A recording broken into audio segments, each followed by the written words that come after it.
Dan saya sudah keliling. Saya sudah ke Amerika, ke Eropa, ke Timur Tengah, ke Jepang, ke Taiwan, ke Korea. Tidak ada yang otentik Islamnya seperti Nahdlatul Ulama.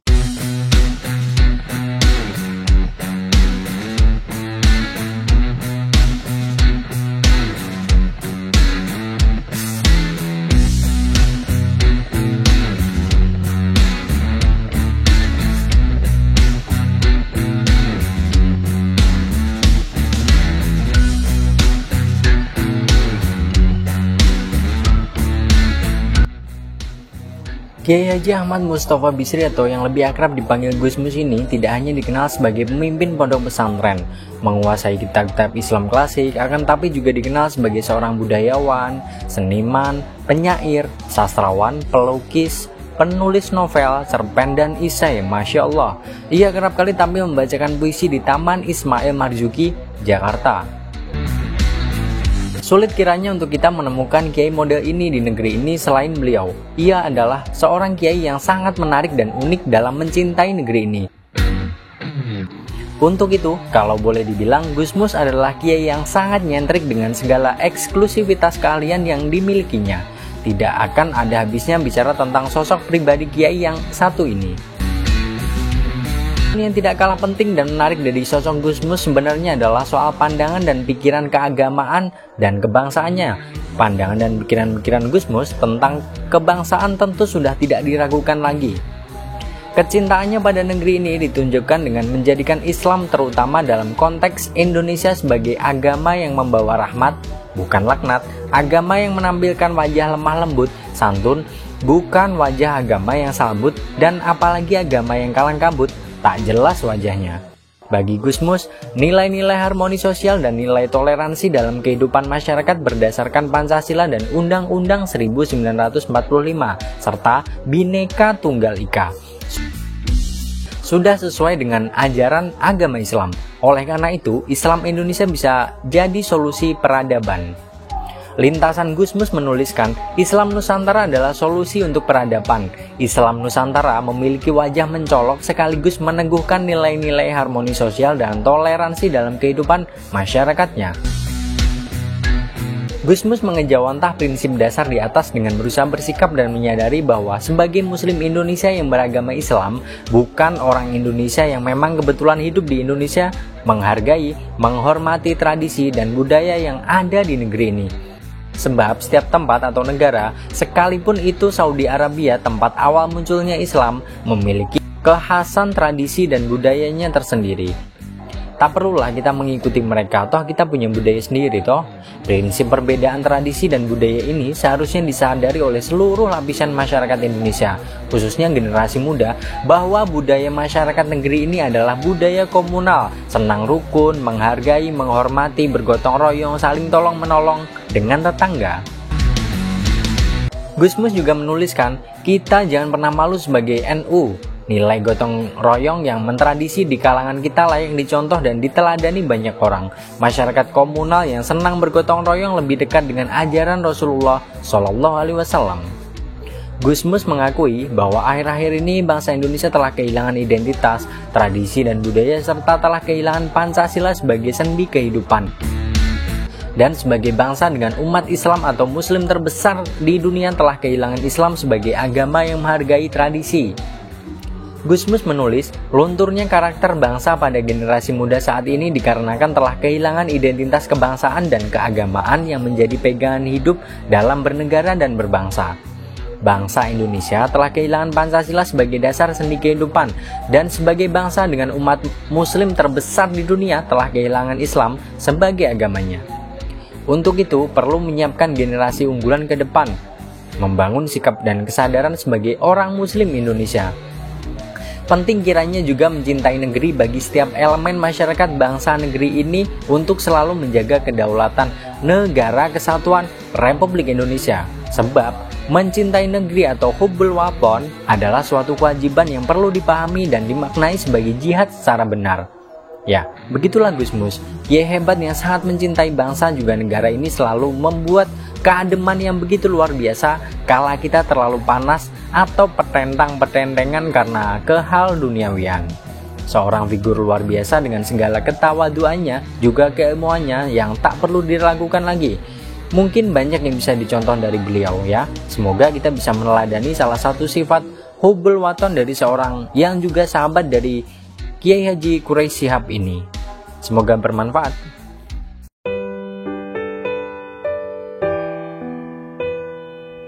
Saya teringat, saya pernah diajak Allah yarham Kiai Sahal Mahfud, Rais Am dan Gus Dur.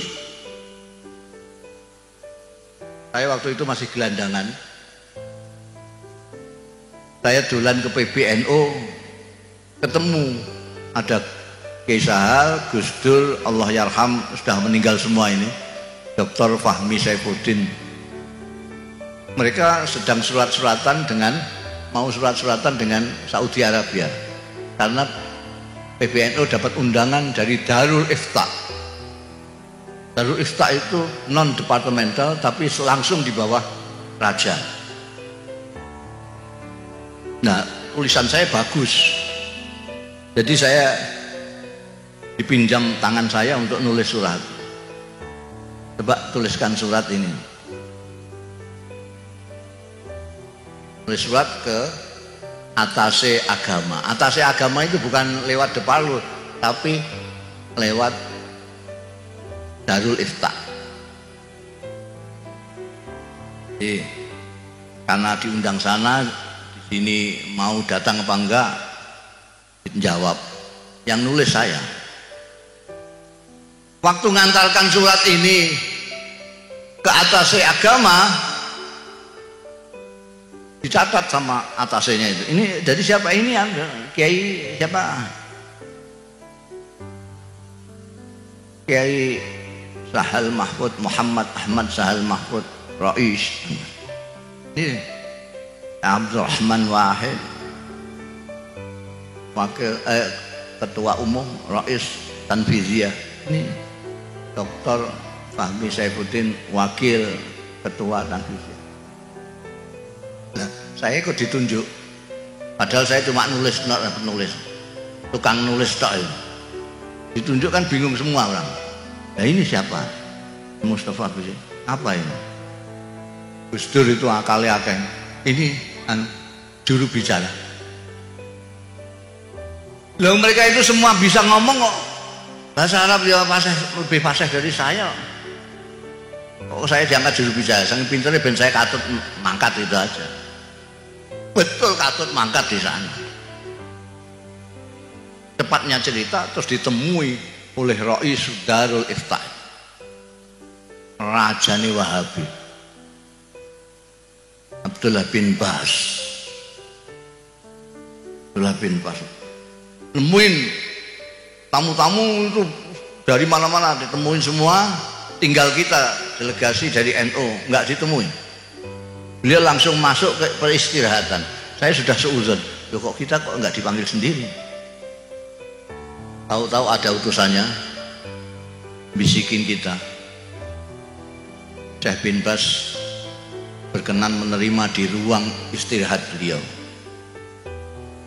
Jadi Syekh bin Bas istirahat gini nih, kita di depan. Ngomong, tanya-tanya.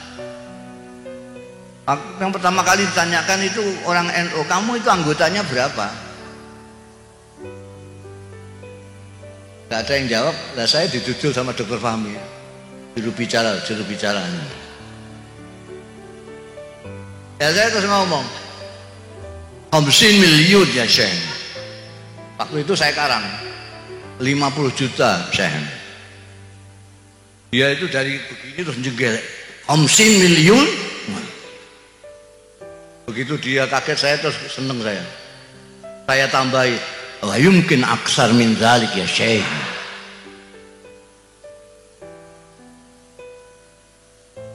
Nah itu bayangkan aja, penduduk Saudi Arabia pada waktu itu baru 20 juta. Ini kok ada organisasi kok 50 juta. Kan 2 kali lipat penduduk Saudi, lebih.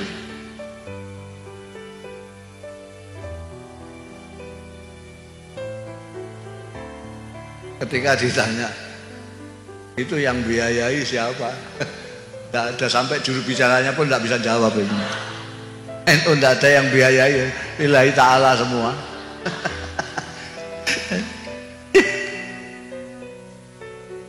Ternyata menurut survei terakhir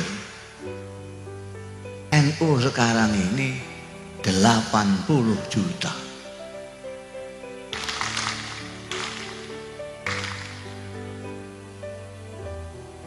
$80 juta. Jadi itu bisa 4 kali penduduk Australia. Jadi Islam yang paling banyak, yang mayoritas di dunia ini adalah NU. Apa salah kalau saya mengatakan ini Sawadul Azam? Di Mekah itu meskipun misalnya 100% umat Islam, itu cuma berapa? 20 juta. Beragama itu senang, bukan beban. Kenapa? Karena kita mencintai Allah, tidak hanya takut Allah.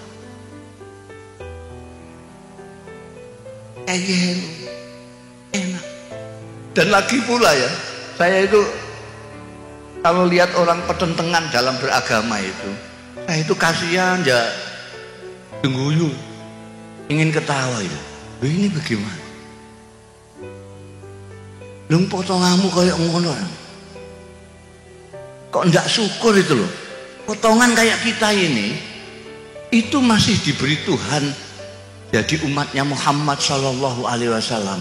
Itu sudah syukurnya harus luar biasa. Lumayan.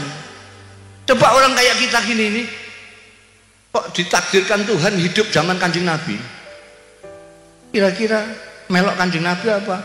Ikut Abu Jahal. Potongan gini-gini. Potongan mukanya sangarnya begitu. Kalau lihat orang kudu gitu. Zaman Kanjeng Nabi, saya itu pernah ngelamun. Itu saya bantah sendiri lamunan saya. Saya pernah ngelamun. Ya Allah, kalau saya itu ditakdirkan zaman Rasulullah itu enak sekali saya. Tidak usah hafal Quran. Ngapain ngapalkan Quran? Wong ada Quran berjalan. Asal saya dekat Kanjeng Nabi kan sudah. Kanjeng Nabi kan Quran berjalan. Kepengen dengan Tuhan yang baik itu bagaimana? Lihat Kanjeng Nabi. Kepengen dengan hamba Allah yang baik itu bagaimana? Lihat Kanjeng Nabi. Bagaimana baik dengan istri? Lihat Kanjeng Nabi. Bagaimana baik dengan tetangga? Enak kalau saya ditakdirkan zaman Kanjeng Nabi, enak itu. Saya tidak usah ngaji, nyawang-nyawang Kanjeng Nabi saja. Tapi akal sehat saya lalu bantah, oh dapurmu ditakdirkan hidup zaman Kanjeng Nabi. Belum tentu melok Kanjeng Nabi kamu. Jangan-jangan kamu ikut Abu Jahal, lihat potonganmu gitu. Saya terus, alhamdulillah, saya ini kok ngelamun kok keduren. Bahasa Jawanya ngelamun keduren ya. Di sini apa? Ketinggian ngelamun. Lang potongan kayak gini, kira-kira nek kok jejeran dengan sahabat Abu Bakar, dengan Sayyidina Ali, gitu kira-kira pantas apa enggak kira-kira? La ilaha illallah, diapurmu. Jadi kita harus bersyukur sudah hidup di akhir zaman. Kita ini hidup di akhir zaman. Wong sudah habis kiamat. Wong katanya kiamat tahun 12. Ini tahun 19, kan sudah kelewat. Jadi kita itu makhluk yang paling akhir, masih dipilih oleh Allah. Hidayatullah, hidayahnya Allah yang hakiki itu adalah hak prerogatifnya ya Allah. Sama dengan menteri-menteri itu hak prerogatifnya presiden. Kok kamu mangkel, cek orang mangkel, presiden menghendaki ini ya ini. Sampean mangkel tidak mangkel, Orang mana ini betet ya? Hah? Betet. Lah orang betet kok melok Kanjeng Nabi, ikut Kanjeng Nabi itu kan ya enggak masuk akal. Betet Pamekasan ikut Kanjeng Nabi itu ketemu pirang perkara. Gimana?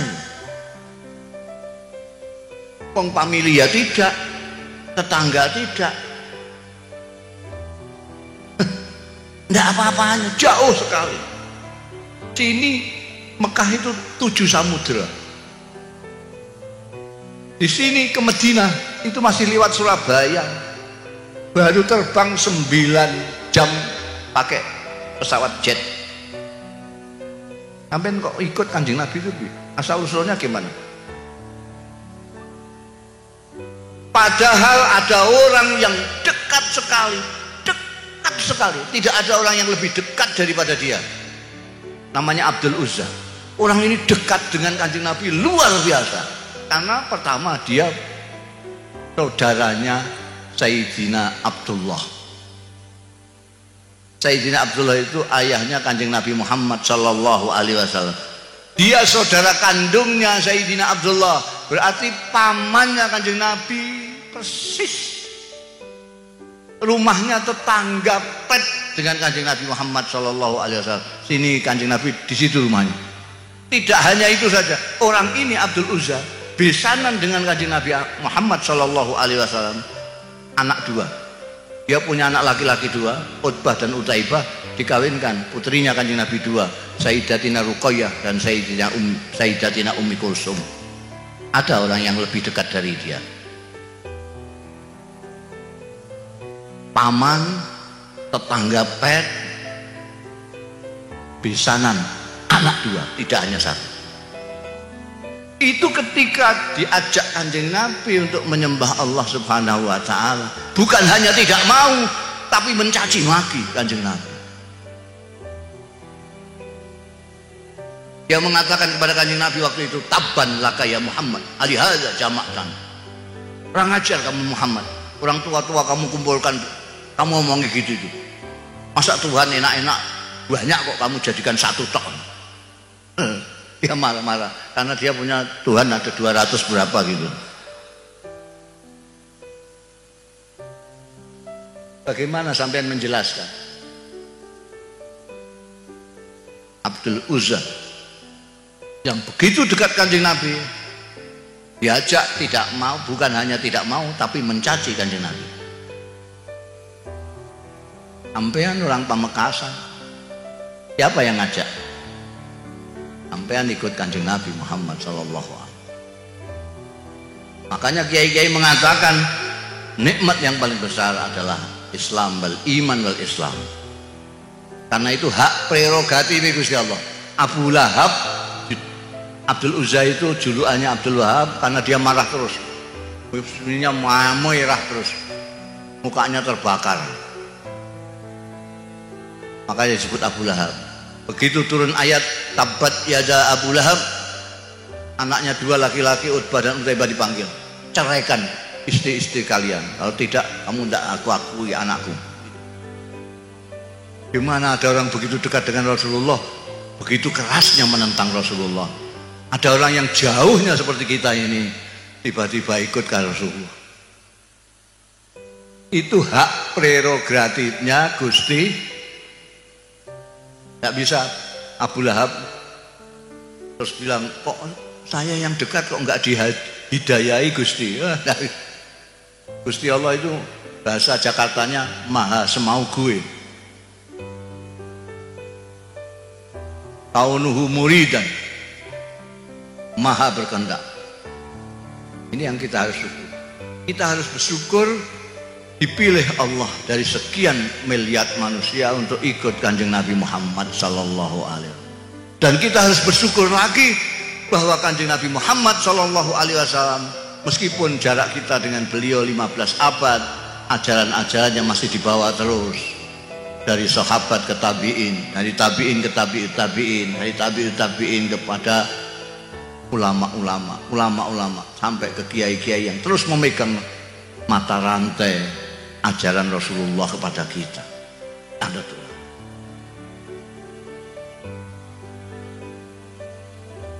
Dan saya sudah keliling. Saya sudah ke Amerika, ke Eropa, ke Timur Tengah, ke Jepang, ke Taiwan, ke Korea. Tidak ada yang otentik Islamnya seperti Nahdlatul Ulama.